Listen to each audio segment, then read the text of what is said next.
Welcome to the Deep Dive. Today, we're embarking on a journey, a really deep plunge into one of the most foundational texts, I think, of Western literature. Homer's The Iliad. That's right. Now, we're not aiming to read the entire epic, of course. That would take, well, ages. But we've got a fascinating stack of excerpts here that'll act as our compass, our mission, to navigate these ancient waters, pull out the really important nuggets of knowledge, the key insights, and basically offer you a shortcut, a concise but hopefully profound one, to understanding the key players, the driving forces, and the surprising turns of this incredible story. That's precisely it. These passages we've got from the Iliad.pdf, they cover absolutely critical moments. Everything from that initial dispute, the one that sidelines Achilles. The big one. Yeah, the big one, right up to the climactic duel with Hector, and then that really poignant aftermath. We'll be looking at how mortal actions and divine meddling intertwine. Always intertwined. Always. And the shifting tides of battle, the complex, often sort of contradictory motivations of the heroes and the gods too, it's really a blueprint for understanding that timeless dance between human choice and, well, maybe divine decree. It shaped the ancient world, this war. And that's exactly what we're going to unpack today. You're going to gain, I think, a much deeper appreciation for why this war really unfolded the way it did, the raw human emotions at its core. Absolutely. And just how deeply the gods were, pulling the strings behind the scenes. So let's dive in. Okay, Section 1, the spark of wrath.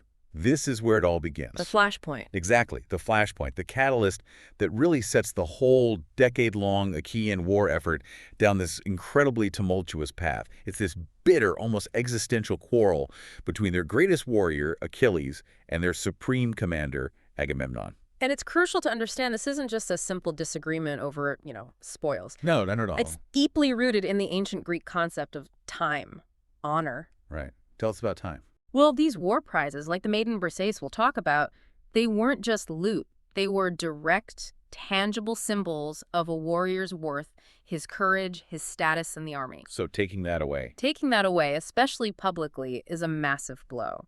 The conflict itself actually starts because of divine punishment. A priest, Chryses, prays to Apollo because Agamemnon took his daughter Chryseis as a prize. Okay. Apollo sends a plague, devastates the Achaeans. Agamemnon eventually is forced to return Chryseis to stop the plague. Makes sense. But to maintain his own time, his authority, he demands Achilles' prize, the maiden Briseis, in compensation. So he takes it out on Achilles. Exactly. And when Agamemnon publicly strips Achilles of his earned honor, it's not just an insult. It's a profound public degradation. It wounds Achilles' very identity. And, well, things spiral instantly. Right. And just as Achilles is about to draw his sword, you can just picture him, boiling with rage, something happens that gives us a really crucial insight, almost an uncomfortable one, into how they saw the world back then. Yeah. That divine intervention. Oh, absolutely. This is a profound moment. It shows just how direct, how physical the gods' intervention could be. Achilles is seething, ready to kill Agamemnon right there. I mean, who could blame him? Right. But then Minerva, that's Athena, she comes down straight from heaven, sent by Juno, Hera, who, the text says, cares for both of you alike. So trying to keep the peace, sort of. Sort of. Minerva physically grabs Achilles by his hair, stops him, urges him to stay your anger, and she promises him gifts 3 times as splendid by reason of this present insult if he just holds back now. Wow. So a goddess literally holds him back and bribes him. Pretty much. And this divine micromanagement, it really highlights something important. Human free will, even for the greatest heroes, it often feels like an illusion here. It's a reminder that our biggest personal dramas might just be moves in a larger, unpredictable divine game. That's a sobering thought. It is. And Achilles, he recognizes this hierarchy immediately. He says, however angry a man may be, he must do as you two command him. He obeys, grudgingly. It really challenges our modern ideas about individual agency, doesn't it? Definitely. So even with a goddess yanking his hair, Achilles backs down, controls his immediate fury. But Agamemnon, he doesn't budge. He's determined to assert his dominance. Absolutely. He doubles down. He sends his trusted messengers, Talthybius and Eurybates, straight to Achilles' tent to seize Briseis. He'd already threatened, if he will not give her, I shall come with others and take her, which will press him harder. This is pure power play, calculated public humiliation. And how did the messengers handle this delicate task? They approach Achilles fearfully and reverently. They don't even speak at first. Their silence just screams tension, the awe, maybe even the fear that Achilles inspires. But Achilles knows why they're there. Instantly, he actually welcomes them, clarifies, "My quarrel is not with you, but with Agamemnon." Then he tells Patroclus, his closest friend, his companion, to bring Briseis out and hand her over. Oof. Imagine that scene. The greatest warrior humiliated in front of his own men. Exactly. It's immense public shame. His honor is shredded, his pride deeply scarred by Agamemnon's blatant disrespect. But Achilles doesn't just, sulk quietly. He says something pretty chilling, right? Oh, he does. He issues this cold, prophetic declaration. He makes the messengers witnesses by the blessed gods, by mortal men, and by the fierceness of Agamemnon's anger, Setting the stake. that if ever again there be need of me to save the people from ruin, they shall seek and they shall not find.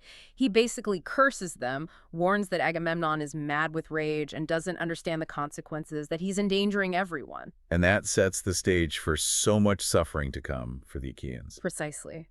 It foreshadows enormous loss. And crucially, this withdrawal, it isn't just a mortal spat. The gods, as always, are just getting started. Okay, section 2, Gods and Deception, Shaping Mortal Fates. Right. So Achilles, the Achaeans' MVP, he's on the sidelines, furious. You'd think maybe the war pauses. Not a chance in the Iliad. The gods have their own plans, always. Jove's that Zeus. He enters the scene. Can't sleep. He's pondering how to do honor to Achilles. How to make Agamemnon pay for disrespecting him. Exactly. And his solution is, well, it's pretty indirect and frankly devastating for the Achaeans. He decides to let many of them suffer and die, so Agamemnon will finally realize just how valuable Achilles really is. Wow, okay, so collective punishment to honor one guy. That's Jove for you. And he carries out this plan with a truly Machiavellian touch. He sends a lying dream straight to King Agamemnon. A dream. A deliberately false dream. It gives Agamemnon what seems like good news, encouraging instructions, but they're completely misleading. The dream tells Agamemnon, get the Achaeans instantly under arms, for he shall take Troy. Saying victory is imminent. Yes, and it even assures him there are no longer divided councils among the gods. Juno has brought them to her own mind, which is a total lie. Pure manipulation. Pure divine manipulation. It's designed specifically to push the Achaeans into a major battle without Achilles, all to fulfill Jove's promise to Achilles' mother, Thetis, that he'd grant Achilles glory by making the Achaeans suffer. So Agamemnon wakes up completely fooled. Completely. Blissfully unaware of Jove's deeper, much darker plan. He wakes up thinking that on that same day he was to take the city of Priam, convinced victory is right there for the taking. He has no clue. Jove has many another hard-fought fight in store like for Danaans and Trojans. And none at all. It's a classic case of mortals being pawns in the gods' game. So, after this fake dream, Agamemnon comes up with his own plan, a kind of test. He does, and it's a risky one. He wants to gauge the army's morale after the plague and the whole Achilles mess. So he gathers the Achaean assembly and tells them, basically, let's give up, flee with our ships, go home. How does that go down? Chaos. The army reacts immediately, enthusiastically. They swarm towards the ships like bees that sally from some hollow cave. It's pure panic, a potential rout. But Nestor, the wise old prince of Pylos, he sees the disaster unfolding. He quickly advises Agamemnon to go ahead and arm the troops, but only after sounding them with this instruction to flee. It was meant as a test, but it nearly backfired spectacularly. So how do they stop the stampede? Ulysses Odysseus, ever the cunning one. He grabs Agamemnon's ancestral staff, goes through the ranks, shaming the kings and chieftains into standing firm, reminds them of the pride of kings, Jove's supposed support. Using his words as weapons? Exactly. And then Minerva shows up again, holding her priceless aegis, urging them on, putting courage back into their hearts, making war sweeter in their eyes, even then returning home. It's this amazing mix of mortal leadership and divine push that turns panic back into resolve. Okay, so the army is rallied, the stage is set, and to really get a sense of the sheer scale of what's coming, the text gives us the famous catalog of ships. Ah, yes, the catalog. It's this incredible inventory mapping out the huge scope of the Achaean forces. It lists commanders, regions, ship counts, contingents from all over Greece, big players like Sparta and Pylos, smaller islands too. Quite a list. It is, and the detail is amazing. Dozens of commanders, fleets from 90 ships down to just 3, like Nereus from Syme, who, fun fact, is described as the second handsomest Achaean after Achilles, but with no substance. Oh. But the point isn't really to memorize every name. Homer's doing something visual here. He's mapping the immense geographical spread the sheer human tapestry brought against Troy. So it emphasizes the scale. Exactly. It's Homer saying, look how massive this war is. Look how many people, places, how much effort is involved. It elevates the conflict beyond just a few heroes fighting. It's a clash of civilizations, really. Makes the battles that follow feel even more significant. Section 3, the first duel in the broken truce. Right. The armies finally meet. They do. The Achaeans, this massive force, finally converge on the plains outside Troy. And the imagery Homer uses here is striking, isn't it? The contrast. It really is. The Trojans advance loudly with a scream like wildfowl or cranes, sort of chaotic, maybe a bit unnerving. Whereas the Achaeans March silently in high heart and minded to stand by one another. Disciplined, unified. It's almost like a battle of sounds before the swords even clash. Speaks volumes about their mindset. and into this tense standoff steps. Alexander's. Better known as Paris, yeah. Looking quite flashy panther skin, bow, sword, brandishing 2 spears. He issues a direct challenge. Any Achaean champion, single combat. And Menelaus sees him. Oh, yeah. And Menelaus is filled with this fierce joy like a hungry lion spotting its prey. Finally, the man who stole his wife, he's eager for revenge. You can almost feel his bloodlust jumping off the page. The personal stakes just got very real again. And speaking of personal stakes, Helen herself is involved here. Absolutely. Iris, the messenger goddess, takes the form of Laodue, Helen's sister-in-law, and tells Helen about this duel that's been arranged between Paris and Menelaus. And what's Helen doing when she hears this? Incredibly, she's weaving a tapestry depicting the very war being fought for her sake. Wow. Talk about meta. Right. And the news hits her hard. She's immediately filled with this profound longing for her former husband, her city, and her parents. She rushes to the Scaean gates, the main gates of Troy, to watch this duel that's all about her. That image, her weaving the war she caused. What does that tell us about her state of mind, do you think? It's incredibly poignant. It suggests deep regret, maybe.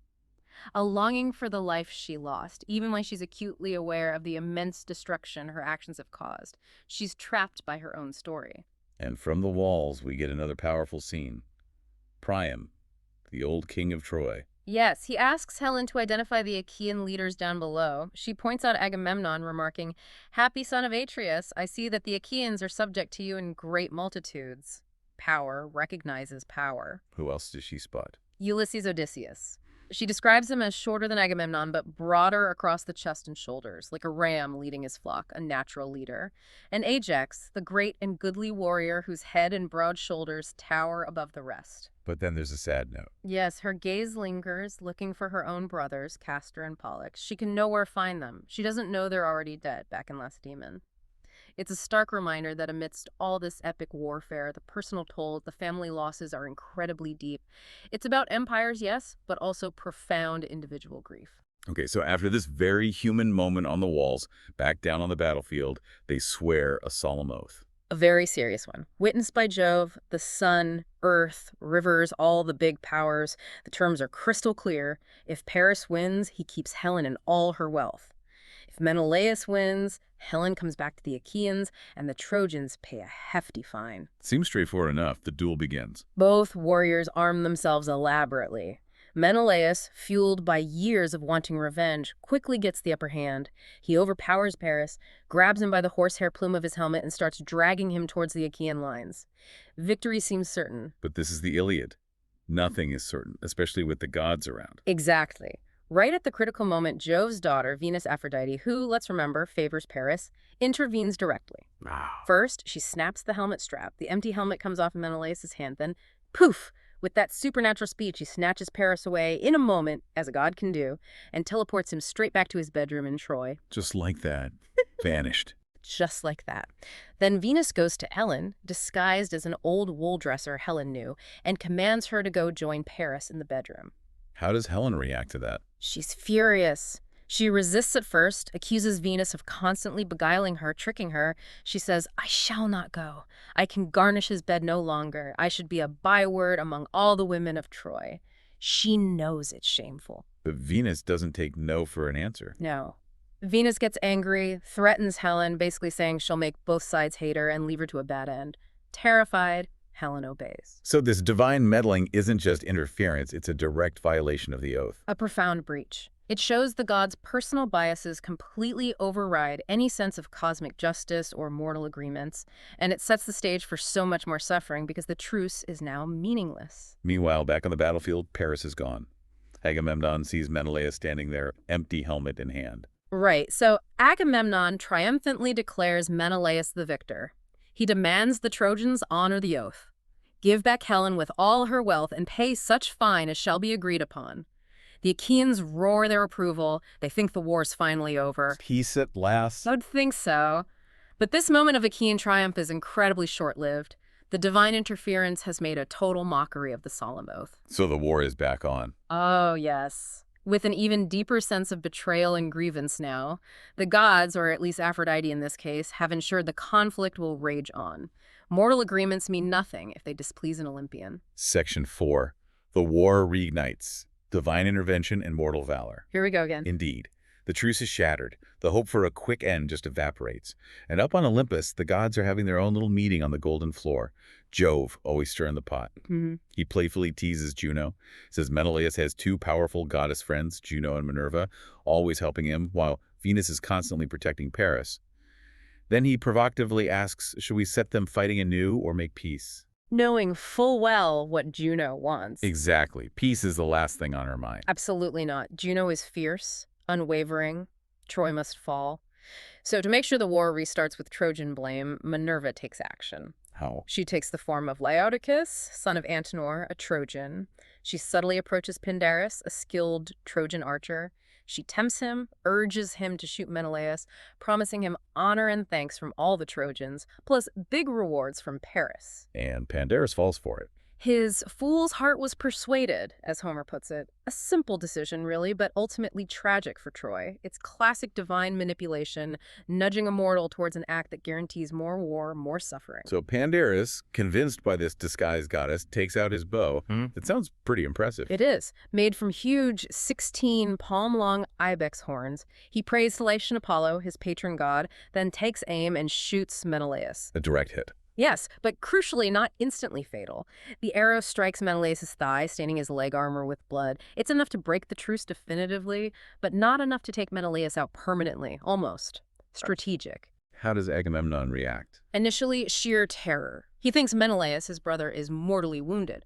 But then he sees the arrow's barbs are still outside the wound. It hasn't gone deep. He takes heart. And uses this opportunity. Immediately. He reaffirms the sanctity of the oaths they swore, promises divine revenge against the Trojans for trampling on their oaths. He predicts Troy's downfall. Mighty Iliad shall be laid low.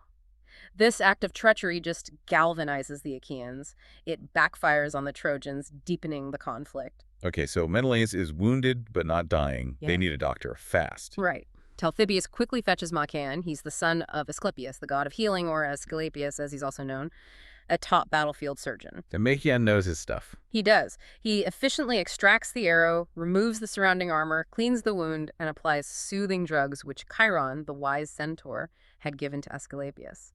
It's a fascinating little glimpse into ancient battlefield medicine, the lineage of healers. Very practical amidst all the epic fighting. So Menelaus is patched up. What does Agamemnon do next? With his brother stabilized, he goes through the ranks, rallying the troops. He encourages the big names, the two Ajaxes, Idomeneus, old Nestor, Ulysses, and Diomed. How do they respond? Nestor, acknowledging his age, gives wise advice to his men, focusing on tactics. Diomed expresses this pure hero's resolve. He says, basically, it's right for Agamemnon to urge us on. If we win, the glory is his. If we lose, the shame is his. It really underscores the personal stakes for the leaders. Reputation, legacy, it's all on the line. The battle descriptions here get really intense again. They do. Vivid imagery. The Achaeans march silently again, their armor glistening like a great forest fire. Stark contrast to the Trojans, still noisy, clamoring like many thousand ewes waiting to be milked. And among them rage these personified forces. Yes. Strife, panic, and rout, companions of Mars' heirs. Homer describes them raging among the ranks, their fury never tiring. It's like the raw emotions of war have taken physical form on the battlefield. Pure chaos. And into this chaos steps Diomed again. This is his moment, isn't it? His Aristea. Absolutely. His finest hour. Diomed, son of Tydeus, just rages through the plain like a winter torrent, a force of nature sweeping everything aside. He kills many Trojans, including Democune, one of Priam's bastard sons. And the gods notice this rampage. Oh, yes. Apollo sees it and shouts encouragement to the Trojans, reminding them pointedly that Achilles, the son of lovely Thetis, is not fighting. He's highlighting the huge advantage the Trojans have with Achilles out, urging them not to buckle under Diomed's assault. But Diomed's ferocity is just off the charts here. He even takes on goddesses. He does. It's extraordinary. He actually wounds Venus Aphrodite in the hand when she tries to protect her son Aeneas. She flees, dazed, straight to Olympus, complaining to Jove. How does Jove react to that? Classic Jove, dismissive. He basically tells her, "It has not been given you to be a warrior. Attend henceforth to your own delightful matrimonial duties. Stick to love, not war, darling." Oh, okay. Does Diomed stop there? Not at all. He tries to kill Aeneas again, but Apollo snatches Aeneas away this time. Then Diomed, with Minerva's direct help, she's riding in his chariot, guiding him, actually wounds Mars himself, the god of war. Wounds Ares. How? With a spear thrust, guided by Minerva. Mars lets out this terrifying bellow and flees to Olympus too, complaining bitterly to Jove. Is Jove sympathetic to Mars? Not in the slightest. He sternly rebukes Mars, calls him a raging madman, villain incarnate, points out his fickle nature, always loving strife. It shows Mars isn't exactly the most respected god, even by his father. So this whole episode with Diomed wounding gods, what's it really show us? It shows how blurred the lines are between mortal and divine, especially for a hero like Diomed in his Aristeia. But more importantly, it reveals the divine realm is just as messy, just as full of squabbles, alliances, and petty rivalries as the human world. Their power struggles literally play out on the battlefield with huge, often darkly funny consequences for us mortals. Section 5. Hector's return and the duel with Ajax. Okay, so the battle's raging. Diomed's had his incredible run. Wounding gods left and right. Exactly. But now it's time for Troy's greatest champion, Hector, to step up again, and he gets some advice from his brother Helenus. Who's an augur, right. He reads the signs. Yes, a wise seer. Helenus divines the god's will. He tells Hector to challenge the bravest Achaean to single combat. And crucially, he reveals a piece of divine intel. The hour of your doom is not yet come. That's significant. A reassurance for Hector. Huge. It gives him confidence, a glimmer of hope amidst the chaos.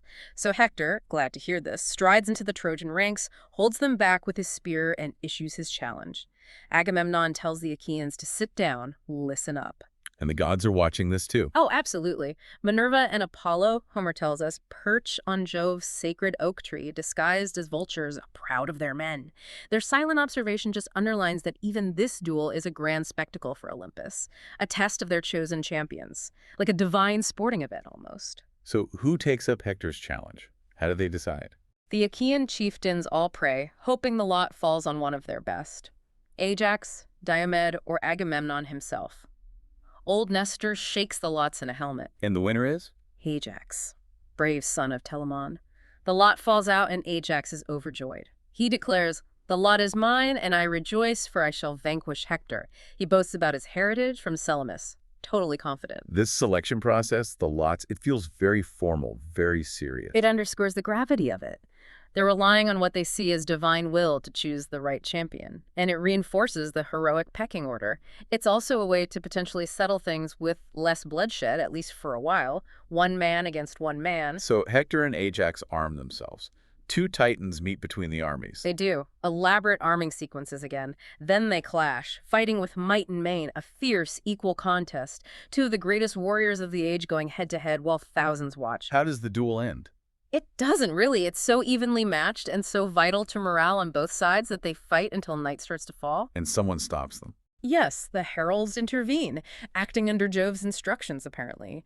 They stop the combat because of the darkness. They declare it a draw, acknowledging both warriors fought brilliantly. And then something quite unexpected happens. A really interesting moment. A gesture of mutual respect between these two enemies. They exchange gifts. Hector gives Ajax his silver-studded sword with its sheath and leathern baldric. And Ajax gives Hector a warrior's girdle dyed with purple. Why is this moment significant?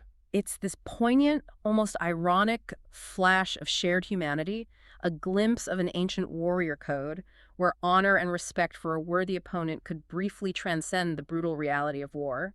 even if it's just for a moment before the horror escalates again. Section 6. Achaean fortifications and Achilles' unwavering anger. Back to the grind. Pretty much. After that epic but ultimately inconclusive duel between Hector and Ajax, there's a proposal for a truce. Priam steps forward. Trying to de-escalate again. Yes. He proposes, on behalf of Paris, that Paris will return all the treasure he took from Sparta, and even add more of his own wealth. But crucially, he will not give up the wedded wife of Menelaus. He also asks for a truce just to burn the dead. How do the Achaeans react to leaving Helen out of the deal? Silence first. You can feel them thinking it over. But then Diomed, never one to mince words, speaks up forcefully. What does he say? He completely rejects it. Right. Let there be no taking, neither treasure nor yet Helen, for even a child may see that the doom of the Trojans is at hand. Wow, so total war, no compromise. Exactly. It shows their unwavering commitment now. Helen is the symbol. Taking her back is non-negotiable. Anything less than total victory after all this suffering is unacceptable. Their pride is too deeply invested. So no deal on Helen. But they do agree to the truce for the dead. Yes, they agree to that. Burning the dead is a sacred duty, respected even in war. But after performing those rites, the Achaeans get busy. Building a wall. A massive defensive fortification around their ships. Homer describes it as a high wall to shelter themselves and their ships, complete with strong gates for chariots and a deep, wide trench outside, planted with sharp stakes. That sounds like a huge undertaking, a sign of fear. Definitely. It shows they're digging in for the long haul, maybe even worried about being pushed back into the sea. It's a testament to their determination, but also their vulnerability without Achilles. And how do the gods feel about this construction project? They observe, as always. Yeah. And Neptune, Poseidon, god of the sea and earthquakes, he's not happy. Why not? Is he pro-Trojan? Not just that. He's annoyed because the Achaeans built this impressive wall without offering hecatombs to the gods. Proper sacrifices. He seems worried it will overshadow the wall he famously built for Laomedon around Troy years ago. A bit of divine ego there. Ah, so he's jealous of their wall. Seems like it. But Jove reassures him. Tells Neptune once the Achaeans eventually leave, he can just shatter their wall and fling it into the sea, cover the beach with sand again, like it was never there. Casual divine power, Yeah. wiping away huge mortal efforts. Exactly. It highlights the gods' petty concerns, their massive egos, and their almost casual power over human achievements. What mortals build is temporary, divine power is eternal. Okay, so the Achaeans have their wall, but Jove is still not favoring them, is he? Not at all. From Mount Ida, he gets out his golden scales of fate, puts 2 fates in them, 1 for each side, and the death-fraught scale of the Achaeans settled down upon the ground. A bad sign. A very bad sign. Then Jove thunders loudly, sends lightning flashing down on the Achaeans, striking terror into their hearts. Divine favor has clearly shifted against them. Even the pro-Achaean goddesses feel this. Yes, Juno and Minerva see this terrifying display and express pity for the Achaeans, despite wanting Troy destroyed. And Agamemnon, he hits rock bottom. What does he do? Calls another assembly. In total despair, he suggests they just give up. Sail back to our own country, for we shall not take Troy. He feels Jove has played me false. A crushing admission of defeat from the leader, utter vulnerability. But Nestor steps in again. Yes, old reliable Nestor. He counters Agamemnon's despair, advises a feast for the counselors first. Time to think, strategize together, not just panic and run. Calm, rational leadership needed. And does Agamemnon listen? Does he snap out of it? He does.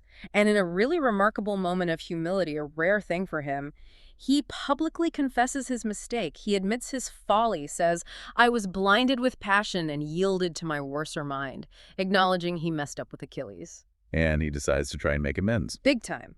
He offers an immense atonement package to Achilles, an unprecedented list of gifts. 7 tripods that have never yet been on the fire, 10 talents of gold, 20 iron cauldrons, 12 strong horses, 7 excellent workwomen from Lesbos. Wow, that's a lot. And crucially, the return of Briseis. Plus, he swears a great oath that I never went up into her couch nor have been with her after the manner of men and women. A public oath about that. Yes. It shows how desperate they are. This isn't just generosity. It's a desperate, last-ditch attempt to mollify Achilles to get him back in the fight. It reveals just how dire things are, how irreplaceable Achilles truly is. The king himself making that oath, it's huge. Section 7. The failed embassy and Achilles' stubborn pride. The big gamble. Will Achilles accept? Exactly. With Agamemnon's incredibly generous offer finally on the table, this crucial embassy is sent to Achilles' tent. They choose carefully. Ulysses, the master negotiator, Right, the smooth talker. the mighty Ajax representing strength and respect, Mm-hmm. and Phoenix, Achilles' old mentor, his father figure, a multi-pronged approach. A smart move. They cover all the bases. Logic, respect, emotion. And what do they find when they get to Achilles' tent? Is he just brooding? Surprisingly, no. They find him in a rare moment of peace. He's playing on a lyre and singing the feats of heroes. His companion Patroclus is listening silently nearby. Singing Achilles. Yes. It's this wonderful glimpse of another side to him, the artist within the warrior. It humanizes him, makes his later stubbornness even more striking. How does he greet them? Warmly, actually. He says, "They must come upon some great matter, you, who for all my anger are still dearest to me of the Achaeans." Even in his rage, he acknowledges their bond, especially, you feel, with Patroclus there. Foreshadows the grief to come. So who speaks first? Who makes the pitch? Phoenix, the old mentor, takes the lead. He goes for the emotional appeal. He reminds Achilles of their shared past, how Achilles' father, Peleus, took Phoenix in when he was exiled, raised him like a son. Pulling on the heartstrings. Deeply. He reminds Achilles of Peleus' own advice. Check your high temper, for the better part is in goodwill. Then he carefully, meticulously lists all the amazing gifts Agamemnon is offering, emphasizes their huge value, promises even more if Troy falls. He frames it as about honor, legacy, not just stuff, trying to appeal to Achilles' time and his empathy. A powerful plea. Does it work? No. Achilles' anger, his sense of that initial deep personal insult, it just runs too deep. He fiercely rejects everything. What does he say? He says, "I loathe his presence and for himself care not one straw." Flat out rejection. He makes it absolutely clear. He values his own life far more than any material wealth Agamemnon can offer. Wasn't treasure. Where's glory even? He says not even all the wealth of Iliad or the treasures stored in Apollo's temple at Delphi could sway him. Why? Because when his life has once left him, it can neither be bought nor harried back again. Life is finite, irreplaceable. Gifts are meaningless compared to that. That's a profound statement in this warrior culture. It really is. It shows that for Achilles, time, honor isn't just reputation, it's existential. It's part of his being. To compromise it, even for all this wealth, is, for him, worse than death.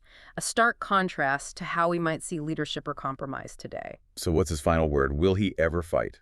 He gives them a very specific condition. He declares he will not fight until Hector himself, in his murderous course, reaches the very tents of the Myrmidons, Achilles' own men, and starts flinging fire onto their ships. Only when his own people are directly threatened. Only then. It's a window into how deeply personal honor could dictate life and death decisions, not just for him, but for the entire Achaean army. The embassy fails. Completely. Section 8. The Night Raid. Ulysses and Diomed's exploit. Okay, so Achilles is out. The embassy was a bust. The Achaeans are suffering badly. What now? Crisis time. And in this moment, Nestor, the pragmatist, calls for volunteers. They need intelligence. Oh. A risky night reconnaissance mission deep into the Trojan camp. Who steps up? Diomed. Fearless Diomed volunteers immediately. Agamemnon gives him permission to choose a partner. And who does Diomed pick? Ulysses. Without hesitation, he praises Ulysses, saying there's no man more eager to face all kinds of danger, and Pallas Minerva loves him well. A perfect pairing. The brawn and the brains, the fighter and the strategist. How do they prepare for the stealth mission? Their gear sounds interesting. It does. Diomed puts on the skin of a great tawny lion, symbol of his strength. Ulysses gets a unique helmet, made of leather, studded all over with boar's teeth.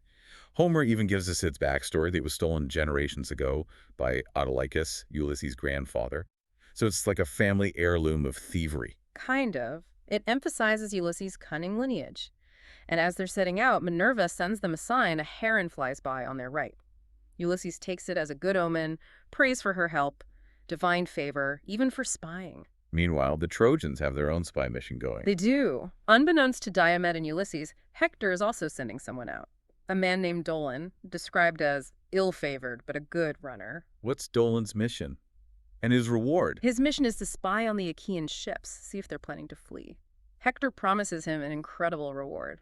Achilles' own magnificent bronze-decorated chariot and immortal horses. Wow. High stakes for Dolan. Huge incentive.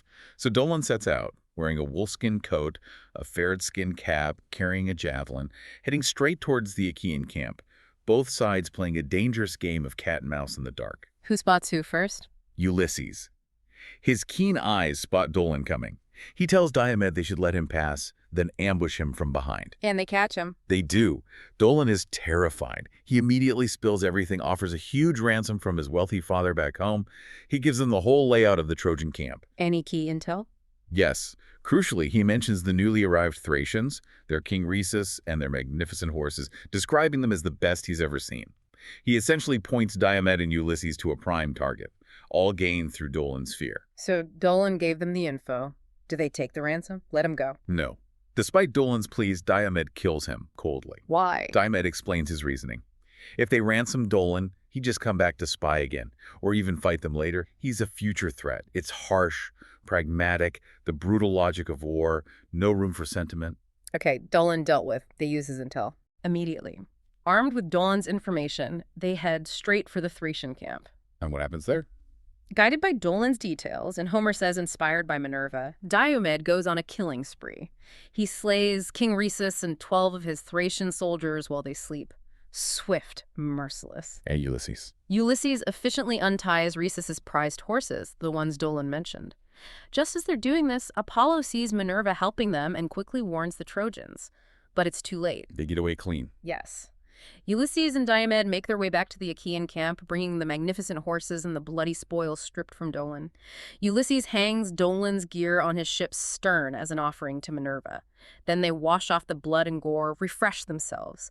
A daring, successful night raid weakened the enemy, boosted Achaean morale, shows how intelligence and precision striking can really make a difference. Section 9.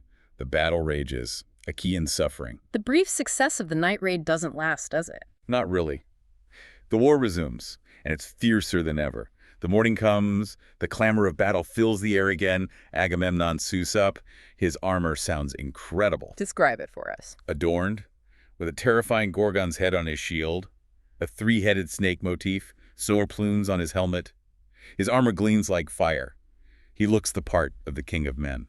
But the gods are sending bad signs. Yes, Jove sends a portent of evil sound from above, and a gruesome dew fell red with blood, clear foreshadowing of the slaughter to come. And who's stirring things up on the ground? Which gods? Interestingly, Homer says Discord Eris is the only god actually down among the fighters at this point, highlighting the sheer unbridled chaos of this phase. The other Olympians are watching, but Jove is still aloof, still focused on honoring Achilles by letting the Trojans succeed, so the Achaean suffering is part of the plan. Seems so. It's just a means to Jove's end. And Agamemnon, despite the bad omens, leads the charge. He does. He goes on a rampage initially, slaughters many Trojans, including Bianor and Oileus, and then there's that truly brutal moment with Adrestus. What happens there? Menelaus actually captures Adrestus and considers sparing him for ransom, but Agamemnon intervenes. He refuses mercy outright, saying, with chilling brutality, "Let us not spare a single one of them, not even the child unborn and in its mother's womb." Good grief. Total annihilation. Total annihilation. He then kills Adrestus himself, and soon after he kills another Trojan, Hippolochus, cuts off his hands and head, and sends the head rolling as though it were a ball. It's horrifying. Shows a truly merciless side to Agamemnon and the unforgiving nature of this war. And Nestor is nearby, giving tactical advice amidst this. Yes, old Nestor, ever the pragmatist, shouts to the Achaeans to focus purely on killing now, promising the bodies will lie upon the plain and you can despoil them later. Victory first, loot later, a grim reflection of the warrior mindset. But despite Agamemnon's initial success, Jove is still manipulating things against the Achaeans. Correct. Jove sends Iris, the messenger goddess, down to Hector. She tells Hector specifically to hang back, stay out of the main fight while Agamemnon is still raging. Only when Agamemnon gets wounded, Iris instructs, then Hector should charge forward. Strategic divine intervention. Jove directing the battle like a puppeteer. Pretty much. And sure enough, Agamemnon is wounded. First, he kills Iphidamus, son of Antenor, who wounds him slightly on the girdle. Okay. But then Agamemnon gets a more serious wound from Iphidamus's brother, Kun. He fights on for a bit, but the pain becomes too much, and he's forced to withdraw from the battle in his chariot. That's a huge blow for the Achaeans. The commander is down. Massive blow. And it triggers a cascade. The tide turns sharply. Diomed gets hit in the foot by an arrow from Paris hiding behind a pillar, naturally, and he has to withdraw too. So 2 major leaders out. Who's left? Ulysses finds himself isolated, surrounded. He fights valiantly but gets wounded by a spear thrust in the ribs. He's only rescued because Ajax and Menelaus fight their way through to him. Even mighty Ajax struggles. Yes, even Telamonian Ajax. Homer says Jove strikes fear into him. He's forced to retreat slowly, fighting off Trojans, likened to a stubborn donkey being beaten out of a field, or a lion driven from a stockyard by dogs and men. He's not routed, but he is pushed back. So the Achaean leadership is just crumbling here. It really is. Agamemnon, Diomed, Ulysses, all wounded, Ajax forced back. It vividly shows how quickly things unravel without Achilles, and the sheer vulnerability of even the greatest heroes when divine will is against them. And Nestor sees all this unfolding. He does. And watching his comrades suffer reminds him of a battle from his youth against the Epeans near Pylos. His own father, Neleus, had forbidden him to fight because he was too young, but Minerva helped him win glory then. He's recalling past victories, perhaps contrasting them with the current dire situation, emphasizing how experience matters, but also how mortal strength can fail. It really makes you wonder, doesn't it? What does this collapse mean? Is this the end for the Achaeans? Section 10. Patroclus' stand. A tragic turn. This is it, the moment everything changes. The Achaeans are desperate. Leaders wounded, Achilles sulking. And Patroclus can't bear it anymore. No. He goes to Achilles, and Homer describes him weeping like some silly child that comes running to her mother. It's raw, unfiltered grief and desperation. He tells Achilles about the suffering, how the best men are wounded, how Hector is unstoppable, pushing them right back to the ships. It's a heartfelt plea. How does Achilles react to seeing his closest friend in such distress? He's deeply moved. You can see his resolve cracking. He restates his anger at Agamemnon, that deep wound to his honor over Briseis. But seeing Patroclus like this, seeing the disaster unfolding, he softens. He agrees to let Patroclus fight. Yes, but with conditions. He allows Patroclus to wear his own famous armor, Achilles' armor, and lead their men, the Myrmidons, back into battle. But he gives very strict instructions. When you've driven the Trojans from the ships, come back again. Don't pursue them onto the plain. Just push them back, then return. That's the order. Exactly. And then in a moment of just unbearable dramatic irony, Achilles prays to Jove. He asks Jove to grant Patroclus success in driving back the Trojans, and crucially, to bring him back safely to the ships. Unknowingly praying for the catalyst of his own doom. Precisely. He gets half his prayer answered. Patroclus will succeed initially, but not the second half. So Patroclus gets ready. He puts on Achilles' armor. Quickly, eagerly. The greaves, the cuirass, the sword, the great shield, and that unmistakable helmet with the horsehair crest. Everything except Achilles' unique spear. Why not spear? It's made of ash from Mount Pelion, a gift from Chiron. Homer says only Achilles could wield it, so Patroclus takes his own spears instead. Automedon, Achilles' charioteer, yokes the immortal horses, Xanthus and Balius. Patroclus is ready. And the effect on the Trojans when they see this figure in Achilles' armor? Instant terror. They think Achilles himself has returned to the fight. They're daunted, their battalions thrown into confusion. Patroclus, looking like Achilles, becomes this terrifying force. He drives them back from the ships, scattering them like ravening wolves seize on kids or lambs. So the plan works initially. He saves the ships. He does, but then pride, foolishness, hubris. He disobeys the order. He disobeys Achilles' strict command. Instead of returning after driving the Trojans from the ships, he pursues them, flushed with success, driving them back towards the city walls. And who does he encounter out there? He confronts Sarpedon, the heroic son of Jove himself, leader of the Lycians, allies of Troy, and Patroclus kills him. Killing the son of Zeus. That seems unwise. Extremely. It sparks an even fiercer battle around Sarpedon's body. Jove watches, grieving for his son, but allows fate to take its course. He can't or won't save him. But Sarpedon's body is recovered. Yes, eventually. After the fighting moves on, Jove commands Apollo to take Sarpedon's body away secretly. Apollo cleanses it, anoints it with ambrosia, clothes it in immortal raiment, and then has Sleep and Death carry it back to his homeland, Lycia, for proper burial. It's a moment of divine tenderness, honoring a fallen hero, even amidst the brutality. Okay, Sarpedon is dead. Patroclus is still rampaging, disobeying orders. Yes, still full of pride and foolishness. He's pushing his luck too far. And Apollo decides to intervene directly against him. How? First, Apollo, disguised as a Trojan warrior named Asius, urges Hector to attack Patroclus. Then Apollo himself confronts Patroclus. He doesn't physically strike him at first, but he strikes his mind, dazes him, makes his limbs heavy, knocks his helmet off, shatters his spear, drops his shield, leaves him completely vulnerable. So the god disarms him, essentially, makes him helpless. Exactly. And in that moment of shock and vulnerability, a young Dardanian warrior named Euphorbus, known for his skill with the spear, seizes the opportunity. He wounds Patroclus in the back, between the shoulders, with his spear. Then he shrinks back into the crowd. The first blow, but not the fatal one. Not the fatal one. Patroclus is wounded, staggering, and now Hector sees his chance. Hector moves in for the kill. Yes. He forces his way through the ranks and strikes Patroclus low in the belly with his spear. The death blow. And Hector taunts him as he dies. He does. He boasts over the dying Patroclus, mocking his hopes.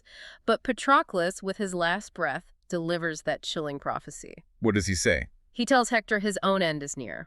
You too shall live but for a little season. Death and the day of your doom are close upon you, and they will lay you low by the hand of Achilles, son of Aeacus. Prophetic irony. The cycle of vengeance ensures Hector's triumph will be short-lived. Patroclus' death changes everything. Section 11. The aftermath and Achilles' return. The fallout from Patroclus' death is immediate and intense. Hector kills him. And then what? Tries to take the body. He strips the armor first. Achilles' magnificent armor. An immense trophy, hugely symbolic. Then he tries to drag the body away, likely to mutilate it and hold it for ransom. But Ajax stops him. Yes, mighty Ajax steps in again, protecting Patroclus' corpse like a lioness defending her cubs. He stands over the body, fending off Hector and the Trojans. A fierce struggle erupts just for possession of the body. And other leaders get involved. There's criticism of Hector. Oh, yes. Glaucus, the Lycian captain, Sarpedon's companion, he fiercely rebukes Hector. He calls him out, basically saying he was cowardly for letting Sarpedon's body be lost earlier, and now he's just trying to grab Patroclus' body. He challenges Hector, saying if they were really brave, they'd carry Patroclus into Troy to exchange for Sarpedon's armor, which the Achaeans now have. Ouch. Questioning Hector's courage. Right in the thick of battle. Meanwhile, Menelaus is rallying the Achaeans Ajax, Idomeneus, Meriones to help defend the body. Even Apollo gets involved, urging Aeneas on, telling him Jove, the supreme disposer, will be with us. It shows how incredibly important the physical body of a hero was for honor, for morale, for potential exchange. So the fight over the body rages. How does the news finally reach Achilles? Antilochus, Nestor's son, brings him the terrible news. Achilles is still in his tent, unaware. When he hears Patroclus is dead, his grief is monumental, utterly devastating. His mother, Thetis, comes to him. Yes, the sea nymph Thetis comes up from the depths to comfort her weeping son. And Achilles, in this profound grief, declares something huge. He says, I would die here and now, and that I could not save my comrade. He wishes for death himself. Yes. And in that moment, his previous anger against Agamemnon just evaporates. He says, perish strife both from among gods and men. His focus shifts entirely. He vows to pursue Hector, to kill him, even though Thetis warns him his own death is fated to follow soon after Hector's. He knows killing Hector seals his own fate, but he doesn't care. He doesn't care. Vengeance for Patroclus is now the only thing that matters. This is the huge emotional turning point. Personal grief completely overrides pride, overrides even the instinct for self-preservation. His path is now set. So he's resolved to fight, but he has no armor. Hector has it. Right. But Iris, the messenger goddess, shows up, sent by Juno, interestingly, without Jove knowing. She urges Achilles to just appear at the trench surrounding the Achaean camp. Even without armor, she says, his presence alone will terrify the Trojans and give the Achaeans breathing room to recover Patroclus' body. And he does it. Just shows himself. She does. He goes to the edge of the trench, and Minerva adds to the effect. She throws her tasseled aegis around his shoulders, crowns his head with a halo of golden cloud, and from that cloud she kindles this gleaming fire. Wow. He literally glows. He literally glows like a beacon signal from a besieged city. The light flares from his head. He lets out a mighty war cry. The effect is instantaneous and terrifying for the Trojans. They panic, fall back. The Achaeans use the chance to finally pull Patroclus' body away from the fight, a purely psychological victory won by the mere sight of Achilles returned. That appearance has consequences in the Trojan camp too, right? Advice is given. Yes. Polydamas, the wise Trojan augur, sees Achilles' terrifying return, sees this shift in momentum. He wisely advises the Trojans to retreat back inside the city walls immediately. He fears Achilles' unleashed fury. Sensible advice? Does Hector listen? No. Hector, perhaps filled with overconfidence from killing Patroclus, maybe feeling Jove still favoring him, fiercely rejects Polydamas' counsel. He calls the advice cowardly, saying, Polydamas, words are not to my liking, and that you bid us go back and be pent within the city. What does Hector propose instead? He declares they'll stand and fight Achilles on the plain. I shall not shun him, but will fight him to fall or conquer. It's a moment of pure hubris. Rejecting wise counsel, underestimating his opponent, believing too much in his own glory. It seals his fate. Tragic decision. Meanwhile, Achilles needs armor. Right. So his mother, Thetis, goes to Hephaestus, Vulcan, the master craftsman god, on Olympus. And Hephaestus owes Thetis a favor. A big one. He reminds Thetis how she and Eurynomy rescued him when his own mother, Juno, threw him out of Olympus because he was lame. He's deeply grateful.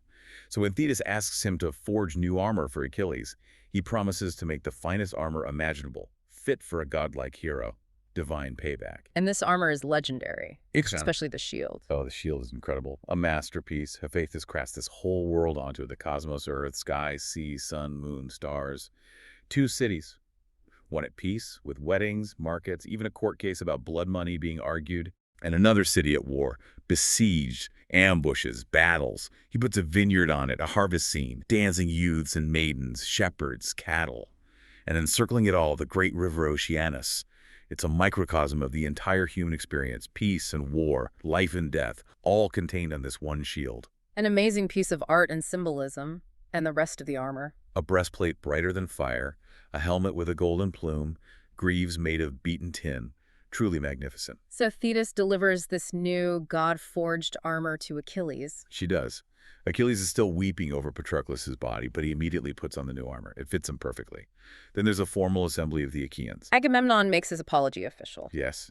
He formally returns Briseis, presents all the promised gifts, and swears that great oath again that he never touched her. The reconciliation is public. Nestor urges everyone to eat before the big fight, but Achilles refuses. Still consumed by grief. Entirely. He won't eat or drink. He just wants vengeance.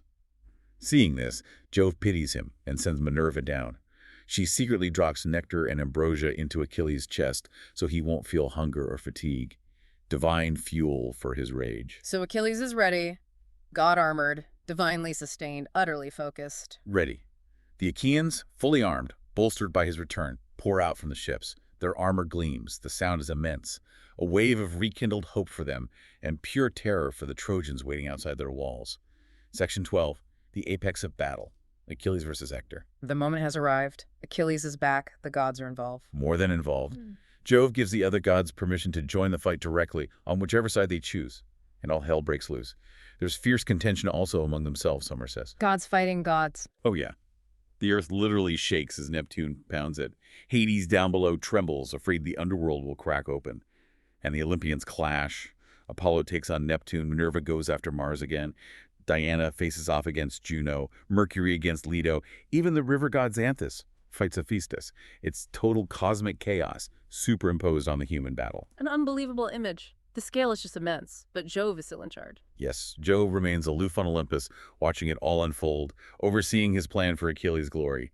Even the gods' brawl fits into his grand design. And Achilles himself, unleashed. Completely unleashed, a terrifying force in his new divine armor. He rages through the Trojan ranks, driving crowds of them into the river Xanthus, also called Scamander. He slaughters countless warriors, including Asclepius, who was himself the son of a river god, Axius. No mercy, pure destructive power. And the river itself fights back. Yes. This is amazing. The river Xanthus, personified as a god, gets angry. Furious about all the corpses choking his waters, the blood polluting his stream. He rises up against Achilles with a high wave, trying to drown him, sweeping away the dead bodies to get at him. A hero fighting a river. You don't see that every day. You really don't. It shows the sheer scale of Achilles' onslaught. Even nature itself rebels against him. How does Achilles escape being drowned by a river god? Juno sees him struggling and calls for help from Hephaestus, the fire god, fire against water. Vulcan to the rescue. Exactly. Hephaestus kindles this immense, fierce fire on the plain. It dries up the floodwaters, burns the corpses, scorches the trees along the riverbank. Then he turns the flames directly onto the river god himself. What happens to the river? Xanthus is literally scalded, his waters boiling. He cries out for mercy, begging Hephaestus to stop. He yields completely, promising Juno he'll stop fighting Achilles, and significantly that he'll never again try to save the Trojans from destruction, even when Troy is finally burning. Fire wins. Incredible. Yeah. Okay, river subdued.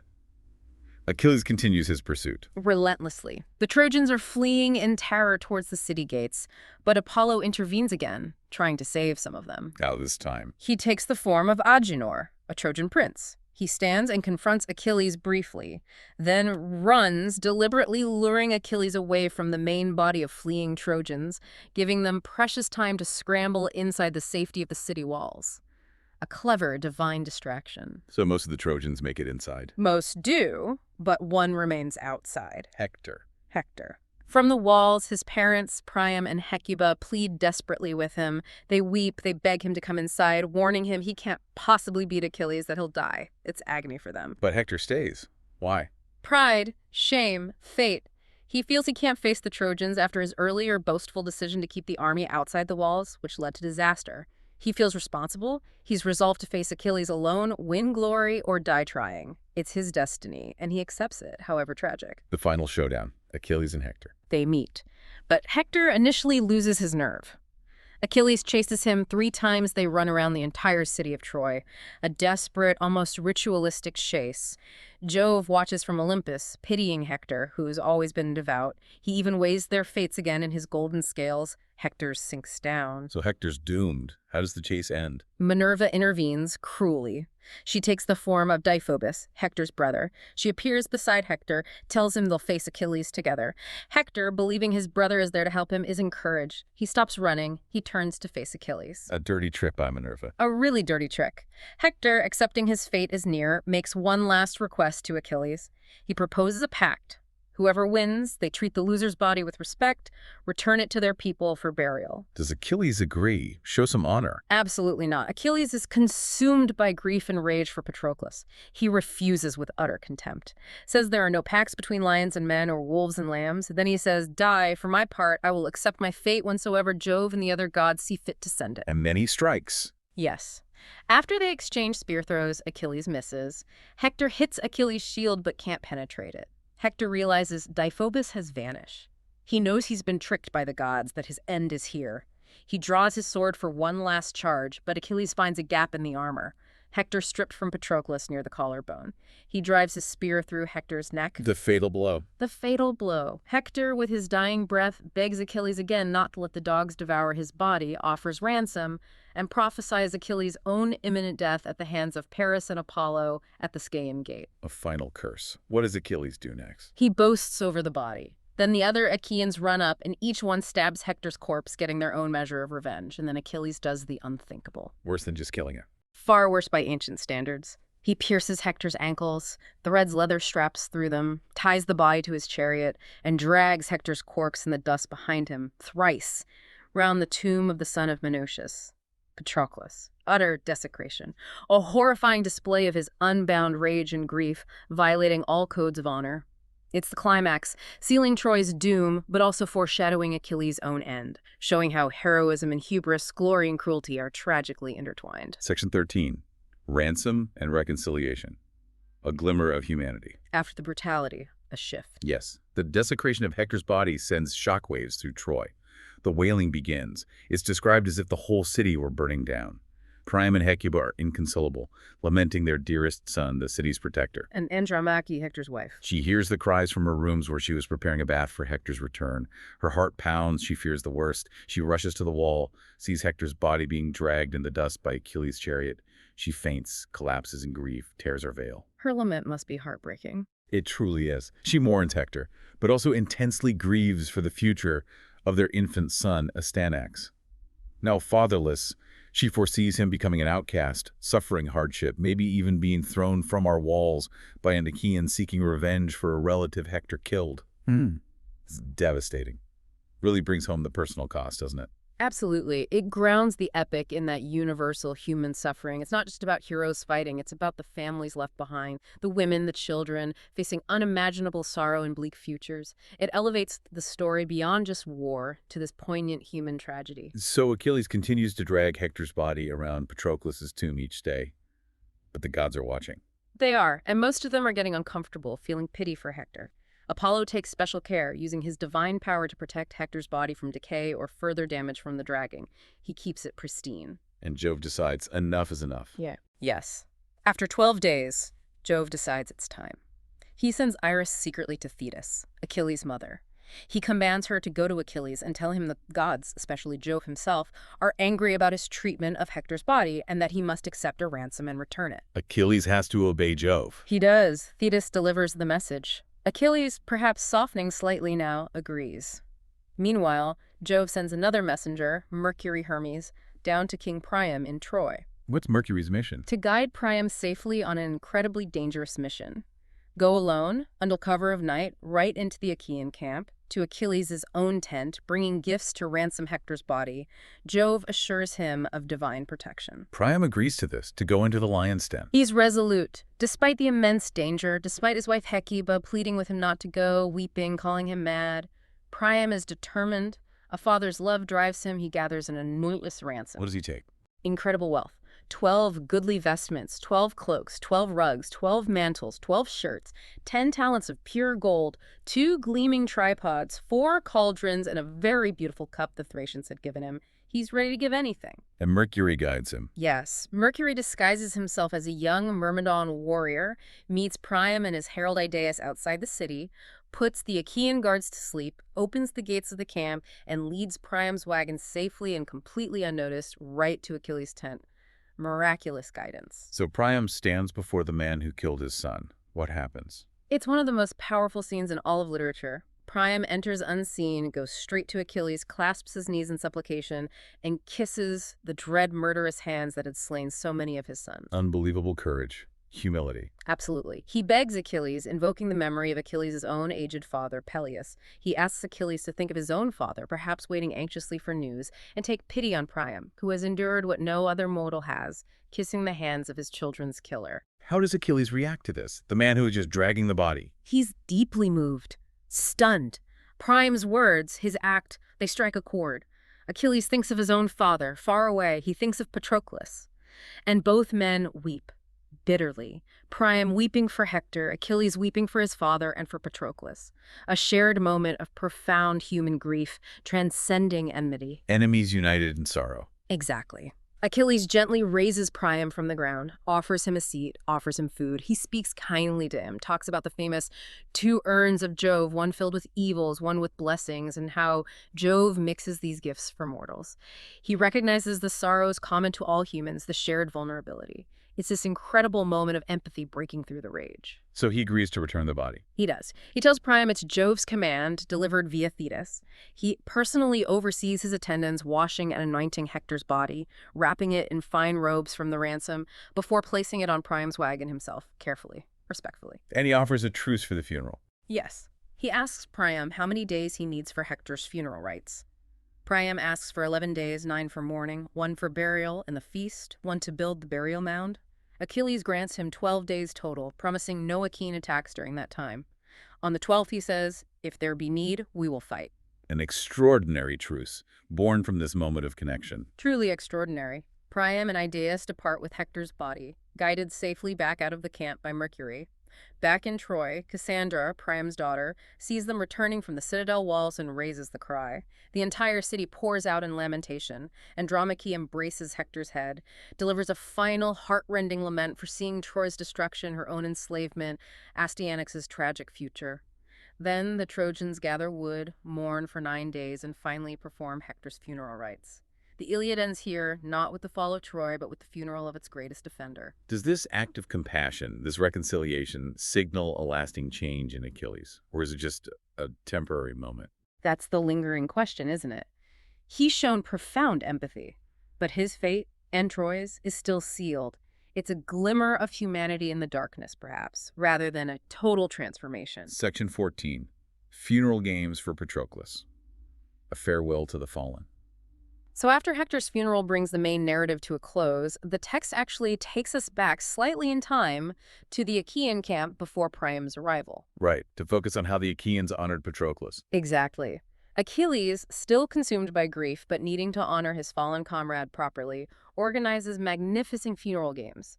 This isn't just sport, it's a vital, ancient ritual. And the prizes sound pretty amazing. They really do. He brings out impressive rewards. Valuable cauldrons, tripods, swift horses, strong mules, prize oxen, talented women captives, and even sword iron, which was valuable back then. Serious prizes for serious competition. Why were these games so important? More than just a distraction. Oh, much more. They served as this crucial cathartic ritual, a way for the warriors to channel their grief, maybe their aggression too, into something structured.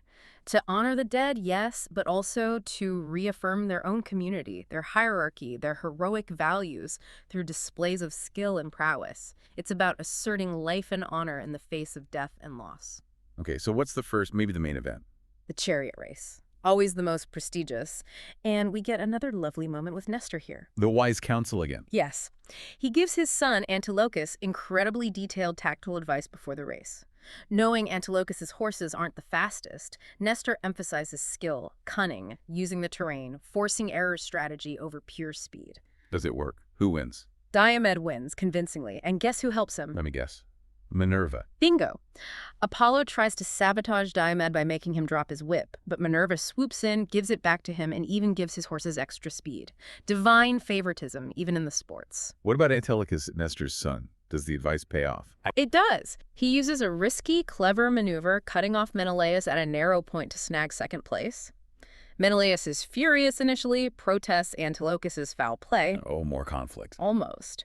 But Antilochus gives a smooth apology, offers Menelaus the prize, and Menelaus, mollified, lets him keep second. And Achilles. He handles a dispute over the last place prize with real grace. Eumelus, who crashed because of divine interference, gets a special consolation prize from Achilles. So Achilles is acting like a fair judge here, showing wisdom. Definitely. It shows a real evolution. After his all-consuming rage and grief, he's now acting as this generous, fair-minded arbitrator for his community.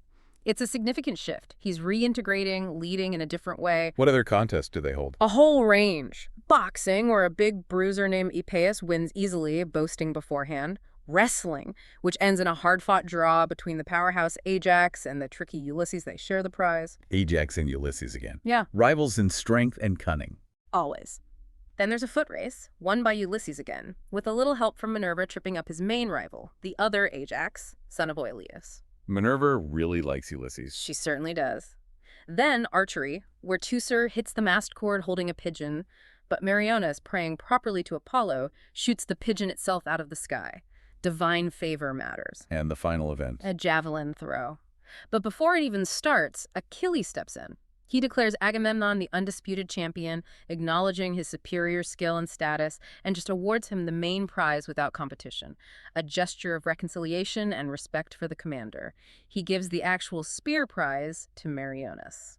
So the games wrap up peacefully, reaffirming order. Exactly. They're not just about winning, they're about displaying all the heroic virtues: strength, skill, cunning, piety, even generosity in victory and defeat. And Achilles, in his role presiding over it all, shows he's moved beyond just personal wrath. He's operating within the community again, albeit still deeply marked by sorrow. It's a complex picture of leadership emerging from profound grief. Wow. What an incredible journey we've taken diving into these key moments from the Iliad. From that initial devastating spark of Achilles' wrath. Fueled by that slight to his honor, his time. Right through the huge sweep of divine meddling, the fierce, brutal battles, the absolutely tragic loss of Patroclus. And then finally that unexpected, profound moment of shared humanity between Achilles and Priam, and ending with those somber but vital funeral games. It really shows how individual choices, Hector's pride, Achilles' rage, Agamemnon's arrogance, how they weave together with this constant divine intervention and maybe just the inexorable hand of fate to create this epic tapestry. And the heroes themselves, they're godlike in strength sometimes, but so deeply flawed. Absolutely, driven by pride, grief, vengeance, all the big, messy human emotions, but also capable of incredible compassion, loyalty, honor. It reminds us that even in the most brutal settings like this relentless war, you find these moments of connection, of shared suffering that just cut through everything. They still resonate, don't they, thousands of years later? They really do. It makes you think about the timeless nature of these core human struggles, the motivations, the consequences of unchecked anger, the way empathy can suddenly appear in the darkest places, linking even the bitterest enemies. What really stands out to me, and maybe something for you to think about too, is that resilience. The resilience of the human spirit facing not just horrific external conflict, but also their own internal demons. These stories, they keep asking us, don't they? Where's the line between righteous anger and self-destructive pride? How much were we puppets of fate, and how much do we choose our path? What really stands out to you after revisiting these moments? Subscribe to the Timeless Tales podcast. Your stories, your time.